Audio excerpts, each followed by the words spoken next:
War for the Planet of the Apes is the third and possibly final entry into the prequel Planet of the Apes franchise. It's directed yet again by Matt Reeves and stars Woody Harrelson and Andy Serkis.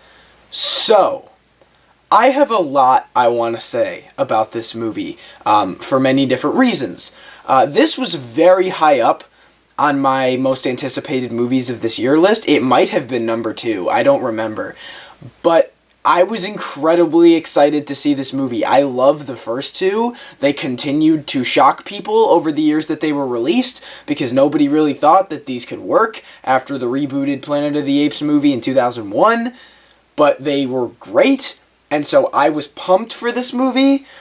So much so that I, yesterday, saw the triple feature for this movie, which consisted of Rise of the Planet of the Apes, Dawn of the Planet of the Apes, and War for the Planet of the Apes, which have a 3-year time difference in between each of their releases. And upon seeing the first two again, I love them both. The first one I didn't remember as much from because I saw it when I was younger. I loved it. It's got issues every now and then, but I loved it still. Dawn of the Planet of the Apes I'd seen in theaters and then never again. It blew my mind. It's incredibly made. It's a great, great movie. And then I saw War for the Planet of the Apes. And I was disappointed. And I hate saying that, because I wanted to fucking love this movie. And I didn't. And that sucks. Because I seem to be in this strong minority with that. This thing, last time I checked, was at a 93% on Rotten Tomatoes. And either I noticed something that nobody else did, which is unlikely, or my viewpoint of this is just strictly in the minority. Because I do have basically one strong reason that I didn't like this movie as much as the other two. Don't get me wrong, this is a good movie. It is. There's enough happening in this movie that is good for it to be called a good movie. But I wouldn't call it great like the other two. It's similar in a light for me to Jason Bourne that came out in 2016. I wouldn't necessarily call it a bad movie. I'd call it an okay movie.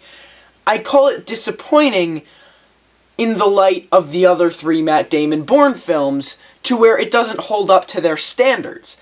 I put this movie in that same category, where it doesn't hold up to the quality and purpose of Rise and Dawn. And I'll get into that a little later, but I do want to talk about what I liked about this movie, because there are plenty of things that I liked about this movie. For one, I want to talk about Matt Reeves.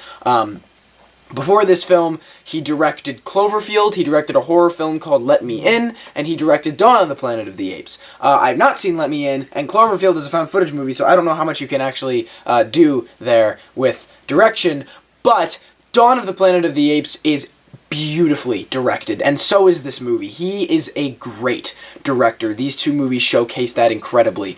And, I mean, every shot is meticulous. It has a purpose behind it. There's a reason for every single shot to be there. And that's very important when you make a movie. And not only is every shot meticulous and purposeful, but it's beautiful. It's beautiful to look at. This movie is stunning to view on screen. I saw it in 3D, and I hate doing that, but it's the only way I could see the triple feature. And it kind of enhanced parts of the movie for me, because it's so beautifully shot. And that's not just to credit Matt Reeves, that's to credit the cinematographer, and a lot of that is to credit the production design and the set pieces in this movie and the visual effects in this movie. Technically, this film is a masterpiece. From the direction to all of the aspects that I just named, this movie is a masterpiece. There's basically no denying that. Looking at this movie is just masterful. It's masterful, and it's going to be up for a slew of those Oscar nominations. At least I hope it deserves to be. But, yeah, the technical side of this movie, there's almost no debate that it is excellent. It's excellent. And Matt Reeves really did work within those bounds to make something great and to make a name for himself as a director. And now he's directing The Batman, I believe next year, and that has made me even more excited for it. And actually, after I saw the movie, right after, I looked at IMDb News, and it says that he has scrapped Ben Affleck's script and is starting anew, which is very interesting, and I can't wait to see where that movie goes. But yeah, and then, again, touching on the visual effects, which I think everyone can agree is great. Again, watching this in a triple feature, seeing how they've developed from Rise of the Planet of the Apes, where you can now sort of see the motion capture, like it's kind of obvious it's visual effects. In this movie, they look like real fucking animals, and it's kind of terrifying about how good it is. It's phenomenal. It's phenomenal. These look like real apes. It's terrifying how far we've come in visual effects, and it looks so good. I gotta give full respect and kudos to the visual team. They did an amazing job with this movie. Now, I want to get into what I thought is the best and worst part of this movie, which is odd, but hear me out. The best and worst part of this movie is the human-to-ape interaction. So, let me talk about the best aspect of that. What I think works the best in this movie is that, for a number of different reasons. Specifically, the human-ape interaction I'm talking about is that of what happens between Woody Harrelson and Andy Serkis. And it works for a number of different reasons. For one, the performances from each of them. Andy Serkis, we all know, is a great actor. Whether you just know him from motion capture or actual acting, I was looking at the disc 2 seconds ago, he's excellent in stuff like The Prestige, or things where he shows up as an actual actor, or in motion capture like The Lord of the Rings, or even just animation like Tintin, or more motion capture like the Planet of the Apes movies. We all know he is a great actor. So, we knew he was going to be great in this movie, and he is. He's given more character to work with in this movie, because at the end of the day, this film is a character piece on Caesar, more than anything else, which is a good and a bad thing, which is what I'm sort of going to talk about right now. I know there's a lot of things that are packed into this one specific thing. Just hear me out. Andy Serkis is given a lot to work with in this movie, and that's why his performance is so great, because, like, he is Caesar in these movies. You never see a performer. Part of that is obviously the visual effects, but part of that is also his performance. He embodies this character and this animal that he has been studying for now 6 years, and you really see that within his performance. He's gripping. And the other, Woody Harrelson, is spectacular. Through the three of these movies, the human performances are always great. James Franco did a great job in the original. Jason Clarke did a great job in the sequel. I could argue that this was the best human side of the performance spectrum in any of these movies. Woody Harrelson is phenomenal in this film. He is absolutely ruthless and brutal in this film, and it is incredible to watch. It's incredible to watch. It's interesting, too, because a lot of people now think of him as the comic relief. A lot of people that watch modern movies like The Hunger Games, or Now You See Me, see Woody Harrelson, or are going to see Han Solo, see Woody Harrelson and go, man, you know, he's the funny guy, he's the witty guy, he's the interesting guy. And that's not what he always was. His performance in this movie echoed Natural Born Killers more than anything for me, which he is brilliant in, which is a brilliant Oliver Stone movie. I believe came out in 1994. But he is just, he's scary in this movie. He's terrifying. And then you have the dynamic between the Colonel and between Caesar. And what's so interesting to watch is how alike they are, yet not alike they are, and that leads to even more conflict between the two characters, and even more hatred between the two characters, yet this seeming understanding of each other. It's really fascinating to watch, and does echo the other Planet of the Apes movies. For instance, Dawn of the Planet of the Apes.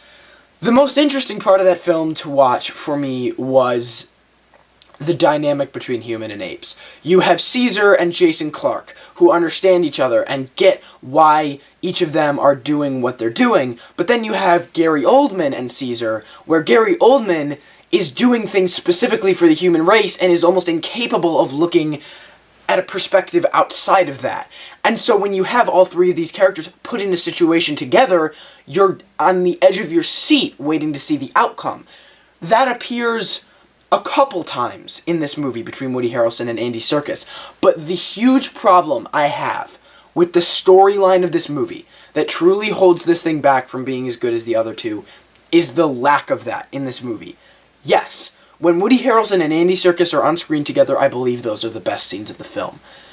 But it rarely happens. There are like three scenes in this 2.5 hour long film that happens in. And there is one specific chunk of this movie, this massive chunk, where it's Caesar, Maurice, Rocket, and one other ape named Luca, and this little girl who doesn't speak, who's also great in this movie. And they're looking for the Colonel, and it's just apes. And I was bored. I wasn't interested in what was happening in this movie. I was more so like, please find the Colonel so we can get what we loved about the other movies back. And when they get to the Colonel, we get what we loved about those other movies. But there is so much screen time in this movie where it is just apes. And it simply wasn't interesting. Even in Rise, when you have just the apes that are locked up in the cage, you have Tom Felton, and you have Brian Cox, and you're cutting back and forth from James Franco and the apes, and there's always something to keep you invested. This movie was very much lacking that, and it really showed me that was the most interesting part of these movies. And not only that, it's what set these films aside from every other franchise film that's being produced now. That dynamic is what makes the first two films special, and it's always feeling for me missing from this movie. Other than the scenes I mentioned, I never really felt like that was present in this film, and that always sort of disappointed me and made me feel more down about this movie than the other two. Before I kind of get into my overall, there are two other issues I have with this movie, more minor than major, but still issues. The score. The score is a problem I also have with Dawn of the Planet of the Apes, in the sense that it's pretty generic. It's not really anything special, and I never really thought that it fit with the scene it was in, and sometimes that actually harmed the tension of the scene, which kind of was unusual, because I don't talk about score much unless it's outstanding or not great, and it's not great in this movie. It's not great in the second one either, and I noticed it when I was watching the second one again.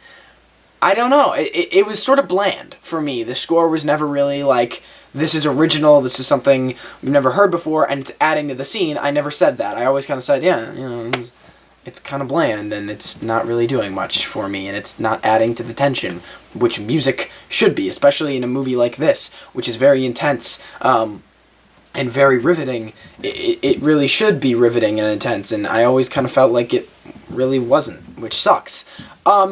The other thing is the last 10 minutes of this movie are incredibly rushed. It takes place within one scene, and they drop this giant ball on you, and then the movie kind of ends.